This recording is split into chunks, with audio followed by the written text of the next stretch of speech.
आचार्य चाणक्य के अनुसार जो इन 3 नीतियों को अपनाता है, वो उसका जीवन में कभी जेब खाली नहीं होता। माता लक्ष्मी, माता सरस्वती और गणेश जी की कृपा उन पे हमेशा बनी रहती है। आइए टाइम वेस्ट करते हुए ना इन 3 कामों को आवश्यक रूप से जान लें। पहला काम कि आप जो कमाते हैं, उस कमाई का 1/3 हिस्सा बचाने का ज़रूर प्रयास करें। वो हिस्सा जो बचा रहेगा तो आपको आने वाले भविष्य में आर्थिक तंगी नहीं होगी। दूसरा, जो ज़्यादा कंजूस होता है, हर बात में एक-एक पैसे, एक-एक रुपए की कंजूसी करता है, चाहे वो पूजा की चीज़ें हों, खाने-पीने की चीज़ें हों या घर से संबंधित चीज़ें हों, ऐसे कंजूस व्यक्तियों के पास भी माता लक्ष्मी नहीं आती।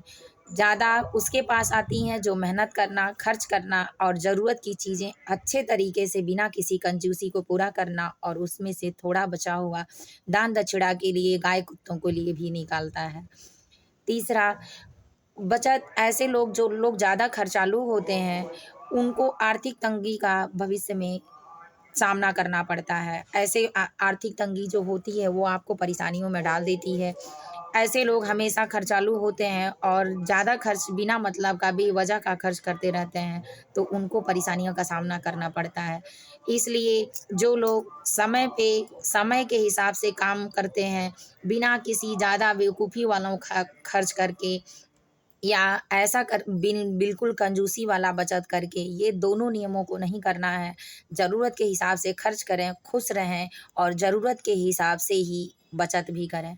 ऐसे लोग जो अपने कमाई का एक हिस्सा खाते हैं, एक हिस्सा बचाते हैं और एक हिस्सा दान दक्षिणा के लिए या ज़रूरतमंदों के पूरा करने के लिए निकालते हैं, उनका भविष्य ज़्यादा चमकता है। जो लोग हमारे देश में जितना कमा रहे हैं, उसके हिसाब से दान दक्षिणा भी करते हैं, तो आपने देखा होगा कि वो आगे जाते हैं। इसलिए ऐसे व्यक्तियों के पास माता लक्ष्मी का वास होता है, जो दूसरों के लिए भी कमाते हैं और अपने लिए भी कमाते हैं। इसीलिए कहा जाता है कि जब भी आपको फालतू धन मिलता है, तो भी आप उसमें से अगर दान देते हैं, तो वो धन कुछ दिन आपका साथ दे देता है, वरना साथ नहीं देता है। उसी तरह अगर आपकी कमाई सिर्फ़ ₹1 की है, तो उसमें से भी आप उसका 8 बाँट लगाकर अपना काम इसी हिसाब से करें। तो चाणक्य भी कहते हैं कि आपको भविष्य में आपके कमाई के अनुसार कभी आर्थिक तंगी नहीं देखनी पड़ेगी और आपका जेब कभी नहीं खाली होगा। अब जानते हैं, मैंने आगे वीडियो में इसके पहले बताया था कि शाम को ये चीज़ें देने से आपके घर की लक्ष्मी चली जाती हैं। अब आइए जानते हैं शाम को ये 6 काम कौन से ऐसे हैं जो आपको करने से आपकी लक्ष्मी, आपके पितृ, आपके देवता, आपके इष्ट देवता, कुल देवता सब आपके साथ देते हैं। पहला काम ये कि शाम को भोजन बनाते समय आप पहली रोटी गाय की और दूसरी रोटी कुत्ते के लिए ज़रूर निकालें। पहली रोटी थोड़ी हल्की और लास्ट की रोटी थोड़ा भारी होनी चाहिए।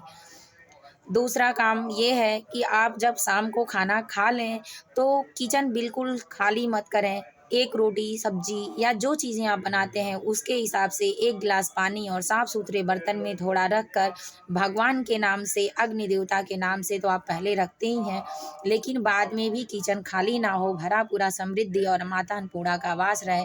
इसलिए खाने से पहले साफ-सुथरा एक कटोरी में, प्लेट में जैसी आपकी व्यवस्था हो, थोड़ा निकाल के भोजन 1 गिलास पानी के साथ रख कर भगवान का हाथ जोड़ लें। इससे आपका किचन खाली नहीं रहेगा, समृद्धि से भरा रहेगा और वो रोटी सुबह गाय को खिलाएँ। अगर कुछ अच्छा प्रसाद रखते हैं, तो पूरे परिवार के साथ रोटी के साथ जो भी आपका मन करे या तो गाय को खिलाएँ, नहीं तो अपने परिवार में बाँट कर खाएँ। दूसरा, जब आपके घर में शाम के समय अगर कोई आ जाए, तो ये नहीं कि कुछ माँगता है तो उसको दे दें। माँगना नहीं देना है, लेकिन उसको बैठा के 1 गिलास पानी ज़रूर पिलाना है, क्योंकि ना जाने किस रूप में आ जाएँगे भगवान। तो 1 गिलास पानी पिलाइए, मीठा कुछ खिलाइए और आदर सत्कार के साथ उसका सम्मान करिए, फिर अपने घर से विदा करिए। चौथा, शाम के समय शोरगुल, लड़ाई झगड़े बिल्कुल ना करें और अपने घर के दरवाजे पर जो मेन दरवाज़ा है या उसके बाद का दरवाज़ा है, पानी का छिड़काव करें, गंगा जल का छिड़काव करें, हल्दी या गंगा जल, कुमकुम जो भी डाल के आपके घर व्यवस्था हो, माता लक्ष्मी से संबंधित चीज़ें ही डालकर थोड़ा-सा छिड़काव करें, अपने दहलीज को गीला करें। पाँचवाँ, शाम के समय दाढ़ी, बाल, नाखून काटना और बिस्तर पे लेटना ये बिल्कुल मत करें। अगर इन सब चीज़ों को भी आप करते हैं, तो माता लक्ष्मी रुष्ट हो जाती हैं और शनि का प्रकोप आप पे चढ़ जाता है, राहु केतु का साया चढ़ जाता है, जिससे गंदगी होती रहती है। अब जानिए अगला नंबर कि शाम के समय आपको अपने ही घर में बहुत अच्छे से बैठकर हाथ पैर साफ सुथरा कर कर, ज़रूरी नहीं कि जो लोग पूजा करें वही करें, परिवार के अदर सदस्य भी भगवान का भजन कीर्तन कर सकते हैं। कुछ नहीं तो अपना काम करते रहिए और हरे रामा हरे कृष्णा महामंत्र का जाप है, बोलते रहिए, चाहे जिस रूप में बोलिए बोलते रहिए, क्योंकि राम का नाम आधों में आधो गढ़ी, आधों में पुनियाद गढ़ी। जितना हो सके उतना करिए, आपके पास टाइम नहीं है तो भी। इससे आप गृहस्थ में होते हुए भी अगर इतना करते हैं तो जब पलड़े में तौला जाएगा, आपका पाप और पुण्य का लेखा जोखा होगा, तो उसमें ये नाम भी आपको भारी बना देंगे और आपके पाप कट जाएंगे। आपको इच्छा शक्ति के अनुसार ही अपना जन्म और कर्म मिलेगा, तो आप खुश और सुख समृद्धिशाली रहेंगे।